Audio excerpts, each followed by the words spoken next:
Hello friends, welcome back to my vlog. तर चला, first day तुम्ही माझा पहिल्या व्लॉगमध्ये बघितलंच असेल. तर हा आता नेक्स्ट डे आहे आमचा बीचवरचा. आणि सकाळी लवकर उठून आम्ही इकडे बीचवरती आलेलो आहोत. तशी जास्त गर्दी नव्हतीच बीचवरती. हा आमचा मालवणमधला दुसरा दिवस आहे. तर खूप सकाळी इतकं फ्रेश वाटत होतं. बीच तर इतका क्लीन होता, लोक कमी होती. तर आम्ही भरपूर इथे एन्जॉय केला, भरपूर भिजलो. तर भिजायच्या आधी मी थोडा व्हिडिओ केला आणि त्यानंतर मग भरपूर आतमध्ये पाण्यामध्ये गेले आणि खूप खूप खूप असं भिजून घेतलं, एन्जॉय केला, मस्ती केली स्वरासोबत. तर खूप छान, एकदम फ्रेश वाटलं. तर इकडे आदू बघू शकता, किती एक्सायटेड, किती एन्जॉय करते, सगळ्या पाण्यातून पळतच होती. तर बॅक टू रूम आम्ही इकडे आता परत वूड कॉटेजवरती आलेलो आहोत. आणि छान असं आवरून वगैरे आता आम्ही बाकीचे पॉईंट बघायला फिरायला चाललेलो आहोत. तर वूड कॉटेजची रूम तुम्हाला मी सगळी व्यवस्थित दाखवते कशा होत्या रूम. दुसऱ्या दिवशी एकदम फ्रेशच वाटत होतं, बाहेरचं वातावरण पण, रूम पण किती फ्रेश दिसत होत्या. मला तर खूपच आवडल्या, ह्या एक नंबर अशा रूम होत्या. तर चला, आता आम्ही चाललेलो आहोत समुद्र सफारी करायला. तर आम्ही पोचलो परत मालवणच्या बीचवरती. आणि आता तिथे गेल्यानंतर सकाळी इकडे आम्ही छान असा ब्रेकफास्ट मागवला होता. लाईटलीच ब्रेकफास्ट घेतला होता, मिसळ पाव आणि ऑमलेट पाव. तर इकडे आता आम्ही जे आम्हाला सगळ्या राईड करून देणारे होते ते आले नव्हते, त्यामुळे आम्ही इकडे नाश्ता करत त्यांचं वेट करत होतो. तर चला, इकडे आता छान आम्ही इकडं ब्रेकफास्ट एन्जॉय करतो. आणखीन त्यांचं वेट पण आम्ही इकडे करत आहोत. तर आम्ही लवकरच पोचलो होतो आणि त्यांनी आम्हाला टायमिंग दिलं होतं, त्यामुळे ते आले नव्हते.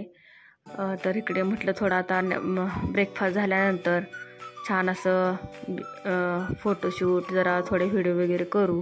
इकडे खूप सुंदर असा पॉईंट मला बघायला मिळाला.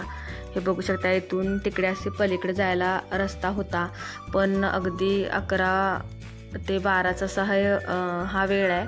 मग आता इकडे समुद्राला भरती यायला चालू झालेली होती. तर हा रोड पूर्ण आता त्याच्यावरती पाणी येत होतं. आम्ही गेलो तेव्हा तिथं पाणी नव्हतं, पण थोड्या वेळाने त्याच्यावरती पाणी आलं होतं, म्हणजे समुद्राला भरती येत होती. 12चा टायमिंग झाला होता. तिकडे बघू शकताय राजकोट किल्ला शिवाजी महाराजांचा भरपूर मोठा असा पुतळा आहे. तो नेक्स्ट ब्लॉगमध्ये मी तिथला पण शूट टाकेनच. बघू शकता पाणी किती वाढते आता हळूहळू. तर हे बघून मला खूप छान वाटलं. आणि आम्ही इकडे टाईमपास म्हणून छान अशा सगळ्या शिंपले, शंख असे गोळा केलेले आहेत. तर चला, इकडे झालेल्या स्टार्ट आमच्या राईड. तर have started beach activities and rides. तर खूप छान असा एक्सपिरियन्स इकडे मला आलेला आहे. सगळ्यांनी ह्या केल्याच पाहिजेत असं मला वाटतं.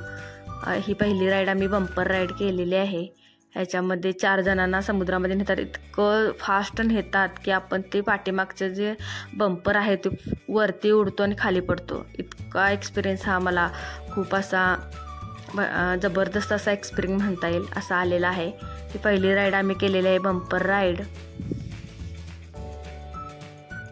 दुसरी राईड आहे बनाना राईड. तर ही तर जबरदस्तच होते, एक नंबर. ह्याच्यावरती 5 ते 6 लोकांना बसवतात आणि खूप आतमध्ये नेतात, इतकं फास्ट नेतात. नंतर शेवटी आल्यानंतर ते बनाना आहे ते असा तिरका करून सगळ्यांना पाण्यामध्ये ढकलून देतात. जबरदस्त, म्हणजे एकदम फास्ट फिरून आल्यानंतर एकदम पाण्यामध्ये पडल्यानंतर अरे बाप रे बाप, एक नंबर असं एक्सपिरियन्स येतो. जबरदस्त ही राईड वाटली मला, बनाना राईड. तर चला, इकडे स्वरा चाललेली आहे बाईक राईडसाठी. तर स्वरा गेली आता आतमध्ये. स्वराला तर जबरदस्त असा इकडे फील आला होता बाईक राईडवरती बसून, कारण इतकं फास्ट त्याचा वेग होता. अक्षरशः खूप वेगाने ही बाईक आतमध्ये जात होती. तर स्वरा आल्यानंतर भरपूर खुश झाली, मम्मा छान वाटलं म्हणून, एक नंबर वाटलं म्हणून सांगत आली होती. तर चला, स्वरा इकडे झालेले हॅपी. आणखीन इकडे मिस्टरांनी पण बाईक राईड केलेली आहे. हे मी तुम्हाला फास्टमध्ये दाखवलेलं आहे, पण खूप आतमध्ये नेतात आणि खूप वेगानं असं बाहेर आणतात, जबरदस्त. तर चला, इकडे आता आम्ही चाललेलो आहोत पॅरा राईड करायला. तर आता हे आम्हाला खूप आतमध्ये एका छोट्या बोटीतून नेलेलं आहे. एक 8-9 लोकांना, आणि तिथे त्यांची दुसरी बोट उभा असते त्या पॉईंटला, समुद्रामध्ये खूप आतमध्ये असते, त्यांचे पॉईंट ठरलेले असतात. तर तिकडे छोट्या बोटीतून आम्हाला लोकांना नेलं होतं, दुसऱ्या बोटीमध्ये आता शिफ्ट केलं होतं. आणि ती पण बोट आता ही बसलेली आहोत, ही पण खूप आतमध्ये घेऊन जातात. इकडे बघा आता मी केलेले पॅरासेलिंग. तर खूप जबरदस्त असा मला हा एक्सपिरियन्स आला होता. खूप वरती उंचावरती जातो हा, आणखीन वरून सगळं पाणी निळं, सगळं खूप सुंदर असं वरून दिसतं सगळं. पहिल्यांदा थोडं घाबरायला झालं, पण नंतर एकदम छान वाटलं. खाली येऊच वाटत नव्हतं. पण एक नंबर हा एक्सपिरियन्स होता माझ्यासाठी, जबरदस्त असा. तर ही पण राईड मला खूप आवडली. ही पण सगळ्यांनी ट्राय करा नक्कीच मालवणला गेल्यानंतर. चला, इकडे मिस्टरांनी पण केलेलं आहे पॅरा राईड. तर ह्यांनी डीप राईड घेतली होती, म्हणजे खूप उंचावरती नेऊन ते पाण्यामध्ये परत तिकडे खाली पूर्ण डीप करतात, परत वरती उचलतात, परत डीप करतात. हे मी काय केलं नव्हतं, फक्त मी वरती गेले होते. पण मिस्टरांनी ही डीप राईड घेतली होती. तर चला, वे टू स्कुबा ड्राईव्ह. जबरदस्त असं. आता हे पण तसंच आहे, खूप पाण्यातून आत नेतात छोट्या बोटीतून थोड्या लोकांना, आणि त्यांचे तिकडे पॉईंट आहेत आतमध्ये, फिश जिथे असतात तिथे. तर तिथं आम्ही दुसऱ्या बोटीमध्ये बसलो आणि इकडे स्कुबा डायव्हिंग मी केलेलं आहे. तर चला, त्याने सगळी इन्फॉर्मेशन दिली, ती व्यवस्थित ऐकून घेतली, आणि इकडे आता म्हटलं धाडस करायचंच. तर एक नंबर असा एक्सपिरियन्स म्हणजे माझ्या लाईफमधला सगळ्यात मोस्ट असा ब्युटिफुल एक्सपिरियन्स होता हा. खूप छान वाटलं मला. पहिल्यांदा थोडंसं श्वास घ्यायला ॲडजस्टमेंट झालं नाही, पण नंतर जमल्यानंतर खूप सुंदर असे मला फिश बघायला मिळाले. पाण्याखाली काय काय आहे ते सगळं बघायला मिळालं. खूप कलरफुल असे फिश बघायला मिळाले. तर हा एक्सपिरियन्स खूप माझ्या लाईफमधला खूपच सुंदर एक नंबर असा एक्सपिरियन्स होता. तर चला, इकडे आता सगळ्या ह्या आम्ही राईड्स झाल्यानंतर दुपारी इकडे आम्ही लंच केलेलं आहे. छान असे फ्रॉन्स, बांगडा खाली घेऊन संध्याकाळी परत आम्ही हॉटेलमध्ये वरती निघालो. आणखीन हे आता दुसरं हॉटेल बुक केलं होतं.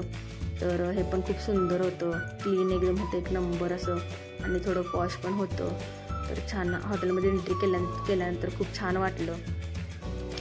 खूपच सुंदर हॉटेल होतं, कारण दिवसभर सकाळी 12 ते संध्याकाळी 7 वाजेपर्यंत आम्ही बीचवरतीच होतो. खूप असा कंटाळा पण आला होता. तर हॉटेल बघितल्यानंतर एकदम मूड माझा छान झाला, फ्रेश. खूप सुंदर हॉटेल होतं. तर हॉटेलवरती आलो. हॉटेलचा व्ह्यू बघू शकता तुम्ही. 2nd फ्लोअरवरती आम्ही रूम घेतली होती. आणखीन रूम तर एक नंबर होत्या, एकदम फ्रेश अशा, क्लीन. आणि इकडे झालेले आहे हॅपी. मोठा आरसा मला इकडे भेटलेला आहे बघायलासाठी. तर चला, इकडे आता स्वरा साहित्य ठेवून घेत आहे. मी तुम्हाला इकडे रूमचा व्ह्यू दाखवते. तर छान वाटलं रूमवरती आल्यानंतर, एकदम AC रूम असल्यामुळे तर खूपच छान फ्रेश वाटलं. तर इकडे आरसा बघितल्यानंतर इकडे आमच्या मुलींचे माझे नखरे चालू झालेले आहे पोज वगैरे द्यायला आरशामध्ये बघून. तर टॉयलेट बाथरूम पण एकदम छान होतं, क्लीन. जर तुम्ही मालवणला गेला तर नक्की हॉटेल प्राईडमध्ये तुम्ही जाऊ शकताय. छान होत, एक नंबर असा होत्या रूम. तर इकडे झालेलं छान असे सगळे तयार, आणि बड्डे सेलिब्रेशनसाठी चाललेलो आहोत. तर कशा प्रकारे बड्डे केला, आणखीन कोणत्या राईड्स केल्या, तर कंटिन्यू राहा माझ्या नेक्स्ट ब्लॉगमध्ये. Thank you for watching.